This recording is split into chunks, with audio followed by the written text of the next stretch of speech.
Grande bouche. Grande bouche. Grande bouche. Grande bouche. Yam. Non, grande bouche. L'actualité à chaud, croqué chaque matin sur FM 87.9. Donc, si vous le permettez, abordons un autre sujet, donc en l'occurrence le conflit israélo-palestinien. Comme vous le savez, donc ils sont en train d'être bombardés, tués, mais avec le mutisme total de beaucoup de pays musulmans, il faut le dire. Donc, qu'avez-vous à dire par rapport à la sortie un peu timide, au communiqué du chef de l'État? Alors, il n'y a pas quelques jours, j'ai signé un édito sur et pour dire aux auditeurs qu'ils peuvent participer au 88 628 06 66, 88 628 06 66. Oui, je disais qu'il y a tout juste quelques jours, j'ai signé un édito intitulé Israël, l'autre État nazi. Et dans l'article, justement, dans l'édito, j'ai dénoncé l'attitude hypocrite, je pèse bien mes mots, l'attitude hypocrite de la majorité des pays musulmans. Je dénonçais. Oui,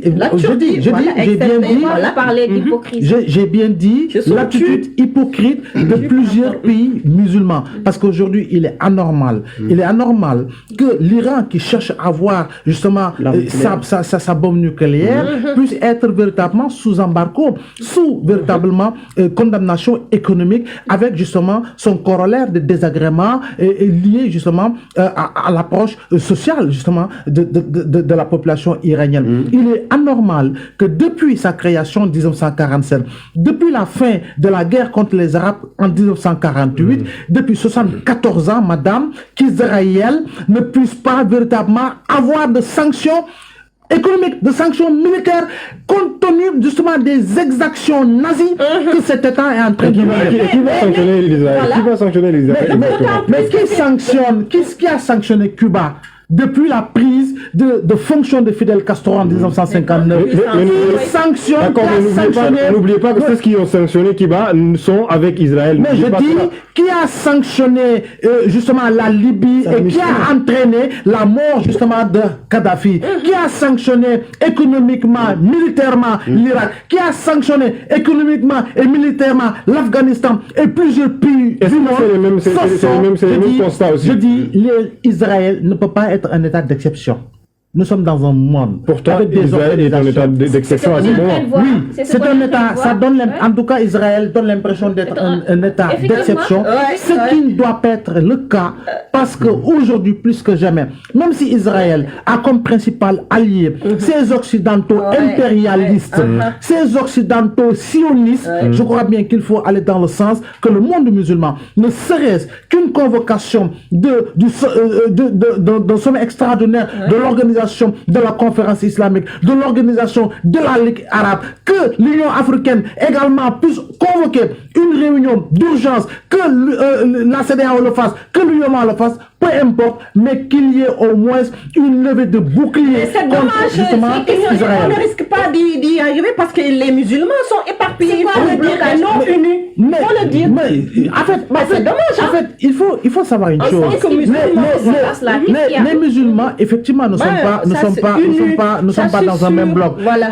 Pourquoi justement? Parce que il y a un conflit millénaire qu'il faudra rappeler, parce que ce conflit millénaire, c'est entre justement les chiites et les sunnites. On sait pertinemment que l'Arabie Saoudite et plusieurs pays du Golfe sont d'obédience sunnite, alors que l'Iran est d'obédience chiite. Ça, véritablement, c'est un conflit. Mais ce qui est anormal, c'est que la sécurité de ce qu'on pourrait appeler la capitale du monde musulman puisse être sous justement la gestion justement de pays occidentaux tels que les États-Unis. Ce qui est anormal. Parce qu'aujourd'hui, est-ce que la Suisse a une armée, madame? Non, du tout. Du tout. Pourquoi? Parce que la Suisse est la banque du monde. L'argent du monde est pratiquement gardé en Suisse. Pourquoi en Arabie Saoudite, on ne devrait pas aller dans le sens de dire que l'Arabie Saoudite n'a même pas besoin d'avoir une armée? Parce que le monde musulman veille au grain et que le monde musulman est l'armée même de l'Arabie Saoudite. Parce qu'en réalité, c'est le lieu où véritablement on retrouve la Mecque, où on retrouve la Méditerranée Munawara. Même Israël, Jérusalem. Oui, effectivement. Quand on revient à Palestine, qui l'armée du Palestine? Qu'est-ce qui vient de Palestine? Oui, Jérusalem également, c'est pareil.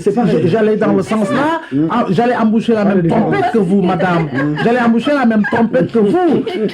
je ne suis pas un bon musicien, je ne suis pas un bon chanteur, mais cependant, je sais élever la voix en tant que, justement, journaliste. Je sais élever la voix en tant que citoyen sénégalais, citoyen africain, pour ne pas dire citoyen du monde. Et aujourd'hui, plus que jamais, même la condamnation du Sénégal est une condamnation timide, alors que le Sénégal, véritablement, gère les droits inaliénables du peuple palestinien depuis 1976. Les Sénégalais ont réagi, donc ils vont manifester par rapport à demain, vendredi, la coalition va la diriger par il faut impérativement rectifier le tir les Sénégalais, parce qu'en réalité, il ne s'agit pas de voir des musulmans qui sont en train de... C'est peine perdue. Il faut se dire... Oui, vous l'avez dit tout à l'heure, c'est le monde qui est géré par les sionistes. Et Israël est sioniste, et donc ça veut dire qu'Israël est le maître du monde. C'est le constat, il est là. C'est pas autre chose. Vous savez que le père de Netanyahou a été un fanatique justement de la NSADP, pour ne pas dire du Parti national démocratique socialiste d'Adolf Hitler. Ça, il faudra le rappeler. Il faut impérativement rappeler que le président Yvelin, qui est le président d'Israël, a pratiquement le même discours que le discours d'Hitler. Il faut se dire que Benjamin Netanyahou a pratiquement la même orientation que le fanatique Monsieur on va y revenir. Grande bouche. Grande bouche. Grande bouche. Grande bouche. Yam. Non, grande bouche. L'actualité à chaud, croquée chaque matin sur FEM FM 87.9